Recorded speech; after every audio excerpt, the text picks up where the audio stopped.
Hi friends, అని కిచెన్కి స్వాగతం. టుడే రెసిపీ వచ్చేసి మామిడికాయ పప్పు అండి. సూపర్ ఎమ్మీగా ఉంటుంది. ఇక్కడ దానికి కావాల్సిన పదార్థాలు మామిడికాయలు తీసుకొని పక్కన పెట్టుకొని నాకు కావాల్సినంత పప్పు తీసుకొని కడిగేసుకొని శుభ్రంగా పక్కన పెట్టుకున్నాను. ఇక్కడ నేను మామిడికాయ చెక్కు తీసుకుంటున్నానండి. ఇక్కడ మామిడికాయ చెక్కు తీసుకొని ముక్కలుగా తరిగి పక్కన పెట్టుకోవాలి. దాని తర్వాత ఒకటిపై ఒకటి వేసుకోవాలి ఇవి మామిడికాయ ముక్కలు. ఇక్కడ నేను మామిడికాయ ముక్కలు, పచ్చిమిర్చి, కొత్తిమీర, కలెమాకు, ఉల్లిపాయలు, వెల్లుల్లిలు ఇవన్నీ వేసుకున్న తర్వాత మనకు తగినంత కారం వేసుకోవాలి. నేను స్పూన్ సగం కారం వేసాను.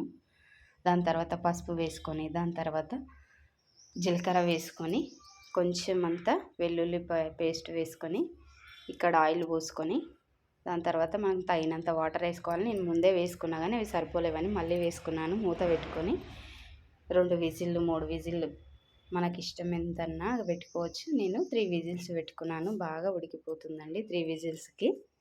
ఈ పప్పు సూపర్ అంటే సూపర్ టేస్టీగా ఉంటుంది. పుల్లగా ఉండదు, సూపర్ టేస్టీగా ఉంటుందండి. తప్పకుండా ట్రై చేయండి. ఇక్కడ అండి 3 విజిల్లు అయిపోయాయి. ఈ 3 విజిల్లు అయిపోయాక పప్పు చూడండి ఎలా ఉడికిపోయిందో. చక్కగా అన్నీ ఒక్క తడ వేసి బాగా ఉడికించుకున్న తర్వాత ఇక్కడ నేను స్పూన్ సగం అంతా సాల్ట్ వేసుకొని, గోరువెచ్చని వాటర్ వేసుకొని, దాని తర్వాత ఇట్లా మెదుపుకోవాలండి. దీన్ని మరలా పక్కన స్టవ్ మీద పెట్టుకొని మనం పోసు రెడీ చేసుకోవాలి.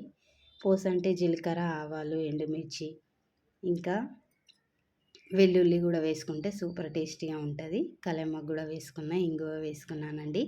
ఇవన్నీ వేసుకొని బాగా కలిసేలా కలుపుకుంటే మామిడికాయ పప్పు రెడీ అయిపోయినట్టే.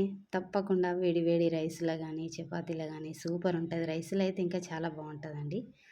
తప్పకుండా మా ఛానల్ని లైక్, షేర్, సబ్స్క్రైబ్ చేయండి ప్లీజ్ అండి. రెడీ అయిపోయిందండి ఇక్కడ వేడి వేడి మామిడికాయ పప్పు. Thank you.